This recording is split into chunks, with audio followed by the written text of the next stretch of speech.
Hi, Kerrie Phipps here in Bali with Dan Priestley, who many of you know, and we've got a fan club over there waving to us. Dan, thank you for chatting with me. We've been talking about talking to strangers, sparking ideas, innovation, creativity, and I can't think of anyone better to talk to about. And I love your confidence. You just kind of wandered up and we started talking to strangers, and look what happened. That's right. Well, actually, I said we met a few years ago, and it's because of Dan, because of Kylie Bartlett, who then invited me to come to this event she was speaking at.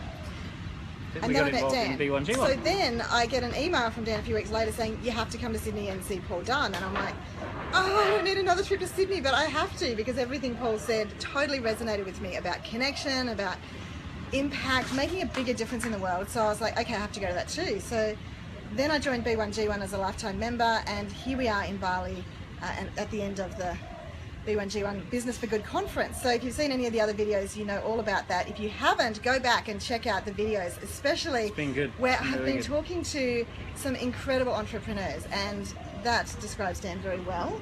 So just give us a snapshot for those who don't know you or KPI or... So I run a business accelerator that is in the UK, Singapore, Australia and the USA. We have about 2,000 companies that are either on the accelerator or have been through it. We have some of the world's top entrepreneurs and leaders who lead the programs around the world. We help companies get funding. We've raised millions of pounds for companies to get funded. We've helped companies to grow internationally. We've helped over 700 people write a book. Yeah. And yeah, pretty much we're just rad. Yeah. Yes. Fantastic. One of the best.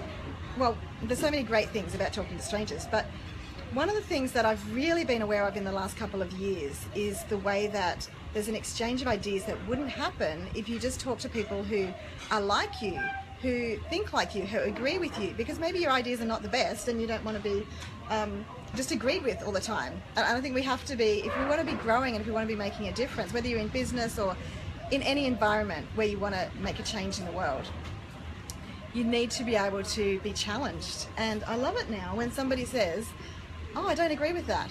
Like, I used to take that really personally. Yeah. And I would be intimidated and I'd feel like really awkward if somebody says, no, I don't agree with you. And so you could say that now, like on video, and I'll be like, well, how do we recover from this? I don't agree that you should talk to strangers. You don't agree? I know. It's a terrible idea. Why on earth would you do that? We've actually, covered that a little bit, but so he might just challenge me. But I love that we can hear from people who think differently, and we see that across industries. So you're like sort of at the cutting edge of knowing what's going on in different industries in terms of innovation. Yep. And just fueled by creativity.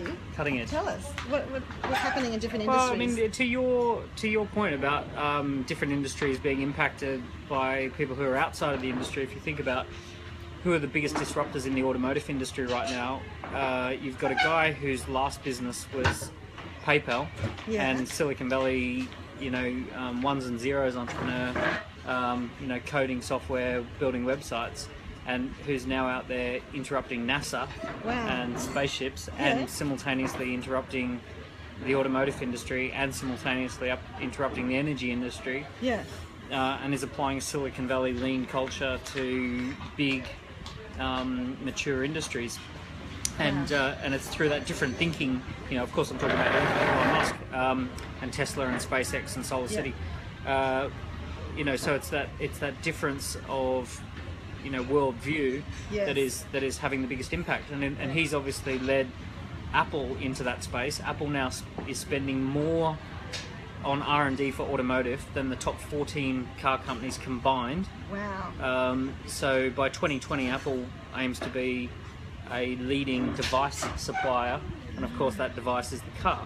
Wow. So they see the car as a computer with some wheels on the side, as opposed to seeing the car as a car that could have a computer inside. Wow. So it's that difference of opinion. If you actually go back a couple of generations of that same crew and that same thinking, along came Steve Jobs, and his big innovation was around liberal arts meets technology. So he had come from calligraphy classes. Yes, that's right. And thought, why don't computers have fonts? Yeah. He then got booted out of a technology company and went and found himself in the world of animation. Yeah. And helped empower a revolution in animation and interrupted Disney. Yeah.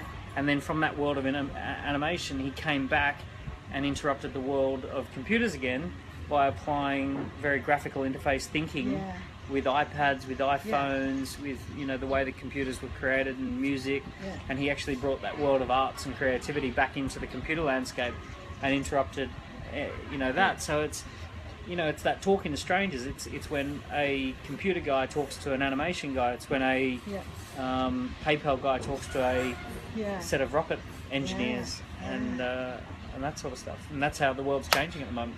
Yeah. So there we go. The world needs more than ever to be talking to strangers. Talking to strangers. It's at the but intersection. The world needs innovation.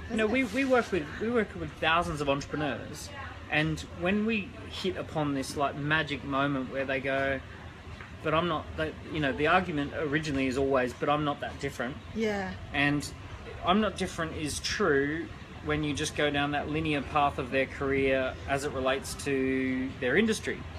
When you suddenly hit an intersection and you say, oh, well, I'm not that different, I'm an accountant, but I'm also a kite surfer. Yeah. Or I'm a real life example actually is I'm a kite surfer and a project manager for stadiums and hospitals. Yeah. And then we actually say, how does kite surfing relate to project management with hospitals? And he says, well, actually, you've got all these forces pulling in the different direction, but if you can get it linking just right, then the result is uplifting and magical. Yeah. And now he uses that in his pitch, and people go, wow. And it's actually when he brings kite surfing thinking into how to build a hospital. Yes. And how to get an entire team rallied around that particular vision. Yeah. And suddenly it's the intersection that makes his business decommoditized. Yeah. And we don't have that intersection if we are not open to connection, not open to new ideas and to being challenged and thinking differently. Yeah, this is such a great conversation, but I think we should wrap it up because my arm's just killing me. I'm still learning how to use the selfie stick. Okay. Selfie stick? I can sure, take that. You can take that. Okay. Okay, any questions, guys? Here's Jared. Hi, Jared. Thank you so much for your encouragement over the last few days. He's I think, wanting to be here with Monty and all of us. Yeah. Yeah, I just think my world has changed enormously because of, wanting to learn and grow and stepping out of the comfort zone. You might go to a conference and you could sit at the back and just take your notes, but you could go and speak to one of the speakers. Like you were one of the speakers. One. Yes. Well, yes. Okay, I was thinking when I met you, we ended up then going out for dinner, and it was a last minute decision to go to the KPI event where I first met you. And then I ended up going out for dinner, and I don't know how many different venues we went to in Bondi, but there was the ice. What's it called? I don't remember. We won't go into detail. We went to the ice, but ice breakers. And I met so many extraordinary people. Yeah, and then I think, let's not tell anyone, but I think we all ended up at the White Rabbit nightclub, which is that the one? Not the proudest moment. It's one of those nightclubs that has a sticky floor where you try and move your feet and your feet stick to the bottom. Okay. I just remember the people I hung out with, and that was a pivotal day, just extraordinary. So thank you for the thumbs up. Now that's just completely distracted me from you were going to talk about innovation cycles. When you said I want to ask you more about your thoughts on that, and I might come back to just the KPI, the 700 books. I've been supporting some of my friends through that journey. Yep. And I actually met one when she was just about finished the book, and she said, "Oh my goodness, I want more about talking to strangers in my book." And that's Justine Waddington, who wrote The Solo Traveller's Compass. And you put so I wrote a chapter. And that was that? when I was nearly finished Do Talk to Strangers. So I whipped out this chapter for Justine, sent it off, and thought, now that's so much easier than writing a whole book. Yeah. That could be your niche. I do chapters in people's books. Yeah, well, I've done 6 of those. That's and cool. now 7 because we're doing a B1G1 book, which is super exciting. So stay tuned for that. Cool. And I'm, too many thoughts at once. So tell us about innovation cycles, and let's go from there. All this right. is going to be really useful for all entrepreneurs out Anything here. in particular? No, we were talking about that before. What was your view on the tube? Because you were tube. saying about the tube is in your book. I'm from London. I live in London. We're talking about talking to strangers on the tube. Yeah, so Dan announced in his presentation the other day, for example, you just don't talk to anyone. You just get on the tube and you just... I said if you're a black belt, if you're an absolute black belt at talking to strangers and you want to enter yourself into the mixed martial arts of talking to strangers, the London Tube Network is the is the most challenging environment, because the unspoken rule is you do not talk to strangers on the tube.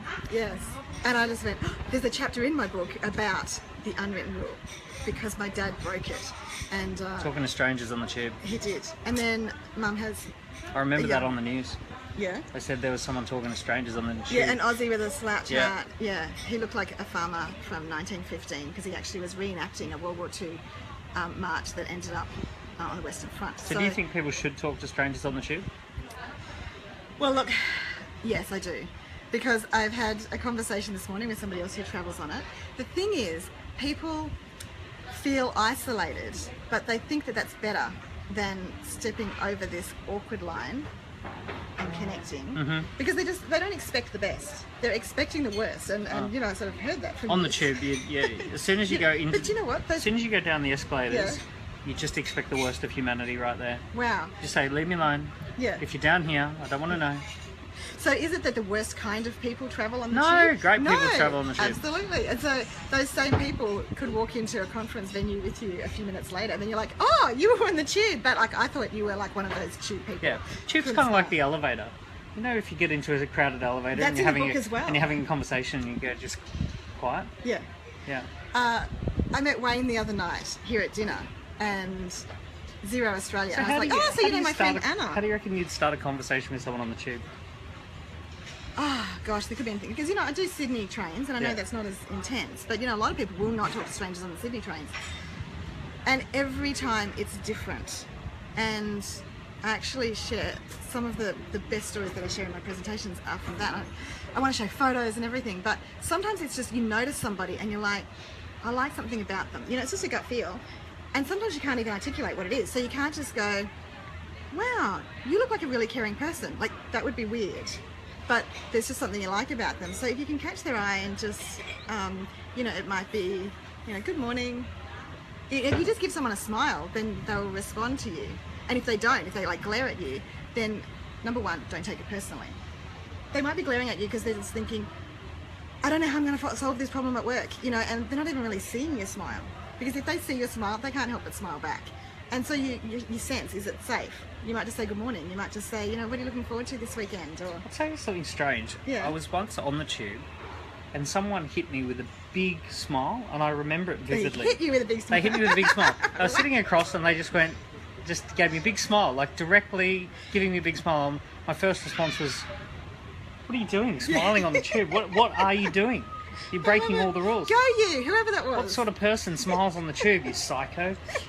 But because they looked like a lovely person, they gave a big smile, and I smiled back awkwardly. Yeah. And but I actually remember it. Yeah. I remember someone actually smiled on the tube. Yeah. You know, it was years ago. It Yeah. hasn't happened since, but Yeah. but it, Okay, so I think I need to go to the UK and start educating some Yeah. people. The thing is, a couple of different things could happen. It could just be like, oh, smile. And it's awkward, but you still get a little burst of dopamine, so you feel a little bit better. If you can just get past that awkward moment, and I've realised this is the thing, this is one of the biggest things that stops people. So now I'm just saying, be okay with awkward. just be okay with Like it. even the word awkward, it's just It's an awkward. It's one of those awkward. words that kind of sounds like it is. Yeah. Awkward. Yes. It's like the word thong. Kind of Onomatopoeia, like isn't that? That's the word for words that sound like themselves. tickle. Yeah. Kind of sounds like the thing that it is.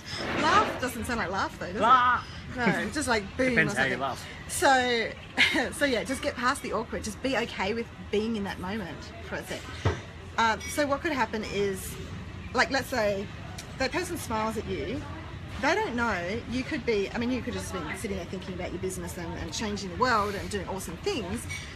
But you could have also been sitting there contemplating suicide. And people do. And a smile. They think, does anyone even care that I exist? Does anyone? Do I matter? Can I tell you a story of talking to strangers the other Yeah. day? So I've got a little 2-year-old, Yeah. and we went to the park, and no kidding, there was this lady sitting under the shade of the gazebo, and Yeah. she must have been about 95 or 100. Like Yeah. she was, and she'd been put there in a wheelchair, and she had the little blanket over the top. And I thought, I bet she would get such a kick out of Yeah. my little boy Yeah. going up and saying hi. Yeah. So I pointed her out to my little boy across the Yeah. park, and I said, "Can you see that grandma?" Yeah. And he went, Grandma. And I said, why don't you give Grandma the car? And so he goes running over to her. And it was just this beautiful image of his tiny little baby hand placing the car in her very, very frail, you know, genuinely she's probably 90 to 100 years old. And the connection that they had. And I saw a spark just in her that was just this, you know, acknowledgement, and it was lovely. I felt so good about it, and I also felt really good because I want my little boy to just feel comfortable going up and talking to anyone. And now here's a dad who's very wise. Teach your kids to talk to strangers. But we need to teach them how to. But you know what? It was lovely. I think just it was lovely that with little 2-year-old eyes, she's just this lovely, you know, grandma. And he, sure enough, he ran up and he gave her the car, and it was just lovely. And she just lit up. She was, you know, such a beautiful moment. That's so beautiful. And you know, one day you're gonna have these moments where you go, oh my gosh, I wish I wouldn't do that. You know, and you can go, oh, I started this. But you know what? Kids do this anyway. Kids are the best connectors. And there's a whole section in the book as well about children and animals, because you can be walking down the street. So if you want to practice talking to strangers, if you just want to practice just busting out of your box a little bit, then just go for a walk, go to a market day or something, and you'll see somebody with a dog or a child, and you just comment. Like, you know, and I think dogs are even safer, because you can just go, wow, cute dog. You don't want to say, cute kid. Although, you know, I had that. Like, I'd be pushing my little son along the pram, and somebody would just go like, oh, what a cutie.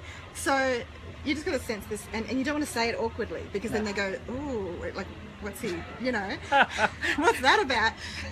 So let's start Could start go with really, dogs. really. Yeah, I followed your advice. I got arrested. Yeah, we need to be wise. So maybe dogs, and I'm not really a dog person, but it's important to that person. If they have a dog with them, especially if it looks beautifully groomed, you can comment on that, because that says something about them too. You can just acknowledge them, and you know, you know that I could talk to you about this all day, and I just love that we're on their Wi-Fi here. But I have a rule about talking to strangers on a plane. Yeah. I only talk to strangers on a plane when the captain announces that we're heading in for landing. Then you think, okay, we can start a conversation. That's my rule. Yeah. Don't talk to strangers until, because if it goes really badly, then it's only going to be 20 minutes, and if it goes really well, then we'll exchange cards and catch up later. Yeah. But on a 13-hour flight, Yeah. last thing you want to do is talk to strangers and discover it's going to go really badly. So you need the little piece about like how to get rid of people in a respectful way. In a respectful, Because- we'll push the divider. Yeah. We're done. Right. Okay. Not everyone has a divider. Oh, yeah. So just bear that in mind. Put your headphones in. It's really funny. But you can also just say something that respectfully gets you out of the conversation. Yeah. But you know, one of the things that It's been lovely having a very, very quick chat with you. I'm going to put my headphones in and listen to Muse right now. I think I'd better send him a copy of the book. So, if you've got time to read it. But some of the best interactions I've had have been because, you know, just at that moment, because you've got to get past the awkward moment at some point. So, when you first sit down, you're putting your seatbelt on, that's an ideal moment because you're not sort of in your own space at the time. First sit down? Yeah. Then you But just what, like... if it goes so... What if it's a long flight? Well, there's a process. Trust there is me, a way of dealing with this. the captain is coming in for landing. That's the time. Trust me, I wrote the book. You wrote the book on it. All right, fair enough. You do have it. I've been testing and measuring this for a very long time. All right. But that's the moment where you get a sense of who you're sitting next to. Like, good morning, how you going? You know. Okay, yeah, that's non-committal. I like that. That's right, and then you can say, you know, oh, I've got a lot of reading, or you know, I'm really looking forward to catching up on some sleep on this flight. Yeah. And then often you do have more conversation as you're coming into land. Just, hey, nice to meet you. By the way, I'm looking forward to putting my headphones in and putting a mask on. There might be a little chat in between about where we're looking forward to going to, and you know, because people are going on an amazing adventure. Exactly. And then they might just, you know. Well, the captain of the plane sat with me the other day. Did he? And obviously he left it in someone's capable hands. That's awkward. No, I loved it because my son wants to be a pilot. Are you not meant to be up there flying? No. Well, I'm glad that he was getting a rest as well because we don't want him, you know, depleting all of his energy. And then he showed me his app, and because we were talking about like where we were, and I said I love seeing the flight tracker. And so he showed me the, you know, the in-house aeronautical whatever one, and it's got all the GPS coordinates and stuff. So we're looking at this map of Australia. I'm like, I love this. And so I'm not a geek at all, but I can geek out about certain things like neuroscience. And so then we start talking about the neuroscience of travel and decision making. And so he shows me these things that track his fatigue and sleep debt. And he was in good shape. Like I could see there's like a picture of a brain, and the battery was like green up to right here. And I was like, I mean, this is where the important stuff is, but you get the gist. I was like, oh, I'm pleased to see that you're having a rest when you're not yet depleted. See, she's smiling at strangers. I know. In Bali, they just smile at strangers. They don't need your book at all. Yeah. They could just write the book. They're like, do people sometimes not smile at strangers? Yeah. Do you know what Imagine putting a Balinese person on the London Tube. The whole city would just light up.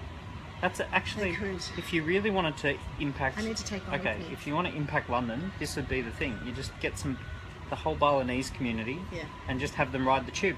Yeah. And they're just going to smile and everyone's going to go to work happy, and the whole Brexit thing will just seem like a thing, not even a thing.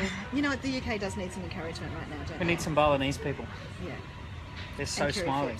And Kerrie Phipps. Yeah. We need to just distribute Talk to Strangers at every tube stop. Yeah. Yeah, there's a thought. Although, will people be more outraged about that or Brexit? I think Londoners are going to be like, look, I was outraged about Brexit, but I'm really outraged about people telling me I've got to talk to strangers. Yeah. And do you know what? I've always hated confrontation. And I don't want to hurt people's feelings. I don't want to confront people. But now I'm actually realising that if people are challenged, it's okay, because then it starts a conversation. People have actually said to me like, oh, I love, because they know me, they're like, oh, I love what you're doing and it's very nice, but I just think maybe you could change the title of the book. Talk to some stranger? Like, talk to just kind of tone it down a bit. Like, that's just confronting, saying do talk to strangers, because we're telling everybody don't talk to strangers. So can you just make it a bit nicer? And it's like, actually... No. Do you know, in all my politeness, I just have to go, sorry, I'm just going to rebel on this one and say do talk to strangers. It's punchy. Have we got questions? We have got people lots waving. Of people like smiling, waving. So everyone thank you for watching the replay to those who will do that. And you're going to regret not being here in this moment where you could have asked questions. But here we have, my husband just tells me all the time I'm in trouble, because I always just put the spotlight on other people and just go, but here's this amazing person who's got this incredible story, and then other people are going, you've got an incredible story too. You do. But and you know what, that's something for you guys watching as well to remember. You have an incredible story, and we don't think it's incredible because we just live it every day. And we know all the hard stuff in slow motion. Yeah. If you were to watch Titanic, I mean, Titanic's already a long movie. It's only 3 hours. Yeah. But if you watched it all day, every day, it'd be a pretty shit movie. And that's how people feel about their own life, because they're watching it 24/7. Yeah. And they're going, oh, my movie's not all that special like your movie. Yeah, because you saw the highlight reel. Yeah, that's right. And you're They go, oh, I'd love to build a global business. I go, would you really like that 11 o'clock webinar I did last night? Yeah. Do you really want to put the work in? And I think people can just assume that it's easy for us, because look at us, we're sitting here in Bali. Someone just clicked the love button. Thank you. Thanks for the love. Whoever clicked the love button. Sarah, I bet that was Sarah. Thank you, Sarah. Sarah Cordner. Did you click the love button, Sarah? Love that. Thank you. Like on Periscope, I get like a zillion. I don't know if I should talk about Periscope on Facebook Live, but you know what? Mark's watching. He's going to be upset. This is how we do it. Mark, are you still with us? And Mark Zuckerberg. Oh, okay. He'll be like, don't you talk Periscope. Okay, sorry, Mark, but I am glad that I spent the last 6 months on Periscope, because it just helped me get over that last bit of awkwardness in front of the camera. It's like, you know what? Let's not try and polish anything. Let's just be ourselves, because that's what people just want to know. What are you doing? What are you experiencing I'm not even wearing around makeup. the world? You're not? No. Well, I was, but I think I just all went, melted you know off. what? You're going to do a Facebook Live. I'd normally like to put some makeup on, but not today. But you know, no lippy you're on in my good shape. teeth, nothing. Yeah. Well, hopefully I didn't do that either. Anyway, I think, wow, hi guys. So we're going to jump off because I've got to go and check out and go somewhere else exciting. I'm having a chat with Monty this afternoon. Nice. Monty Hook. So look out for more live videos today. And I'm flying back tonight. Did we cover anything on this, or did we just talk? I think we covered a lot, actually. We just chatted. But it was a good quality But chat. it was good quality chat. There was something in there. Could even get it transcribed and turned into a zillion vlogs. There was a hidden message. There was also, I think, a cycle that you were going to comment on that we talked about before the video. Sometimes the best conversation happens before the video or after the video, but just share us another gem. A gem. I thought it was about the innovation cycle. We'll do that another time. Oh, we'll do it another time. We'll do an innovation cycle another time. Okay. I'm not feeling it. So in the meantime, okay. Not feeling it. Because sometimes you talk about it and then you go, yeah, that's really cool. But it's like, now we've kind of talked about it and we've lost it. So where can people find the best of your stuff? The best of my stuff.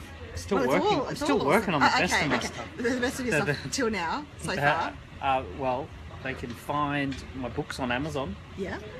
So I wrote 3 books. I wrote a book called Key Person of Influence. Yes, great book. Which is all I about... really appreciated that. You like that one? Yeah. Yep. And then I wrote a book called Entrepreneur Revolution, which is all about why highly skilled and highly talented people love joining entrepreneurial teams now. Yeah. And then I wrote a book recently called Oversubscribed, and that is all about what is the secret of companies that have people lining up to do business with them. Yeah. Cool. And businesses that are often digital businesses that have still got a supply and demand tension. Yeah. Cool. I think I need to get that one. So there's three books there. You know, my books are on Amazon too, but it's so much better if you go and get them from kerriephipps.com, because then there's giving attached and we're making a difference in the world. So with one of my books, Lifting the Lid on Quiet Achievers, that's success stories of regional entrepreneurs, we fund a fruit tree for nutrition and income Every time someone... for a rural family in India. That's lovely. Every book represents a tree. That's amazing. Anna says, are all your books on Amazon? No, my first book isn't, but that is now on, I've republished it. She might have been asking about my books. I know, but Anna's a dear friend of mine, and okay. She probably was, because a dear friend of mine is a dear friend of yours. So not all of mine are on Amazon, but get them from kerriephipps.com, because then we can give more. Yeah, see, Anna's got all of mine on her bookshelf, and she talks to strangers, and she's actually in Do Talk to Strangers, wow. Which was the first thing I told Wayne when I met him the other day. Yeah. It is in the book. Yes. So all of your books, are they all on Amazon? All of my books are on Amazon. Yep. Cool. So Amazon rocks, except we just can't do the B1G1 giving until we know what. Oh, we can when we get the Amazon reports. So we do still, but it's actually more significant. You can totally through do the that. website, and then and get involved in B1G1. Yes, B1G1, buy one, give one, business for good. I'll put comments in there. Surely people can find it after all the activity I've done here in the last couple of days. Did you just call me Shirley? Surely. Surely. No, I said okay. surely people can find it. Okay, I thought you said Shirley, we can put one on, and I thought my name's not Shirley. This is awkward. I know we've only just met, but we've only just met in 2012, but yeah. again this weekend, which I really, really appreciated. All right, thank you, Shirley. All right, are we okay with awkward? Awkward. Yeah. That's Daniel, even. this is I Daniel I like or Dan. to stir up awkward. Do you? Yeah. I just even. Well, it's good for us. I'll court awkward. Yeah. Let's bring more awkward into conversation. Hashtag courting awkward. Courting awkward. Love Even that. trying to say that is awkward. Thanks for joining, guys. And you think you have one of Daniel's, just go and make sure of that, Anna, and check out the others as well, because I know it will just inspire you beyond words, and you already are just inspired and inspiring. Thank you all for joining us, and thank you all for watching the replay. I know this has been a longer one than usual, probably my longest Facebook Live, although I've done Periscopes for an hour, but so much more interactive. So guys, next time you do a Facebook Live, just put thumbs up, hearts, whatever. I know Sarah from the UK is not here right now, because we would see that. And lots of comments, questions, you can ask questions. But I know it wasn't terribly interactive because we were just on a roll for a while. We were just chatting. We were seriously on a roll. But thank you all. Bye. And I'm going to leave you with this lovely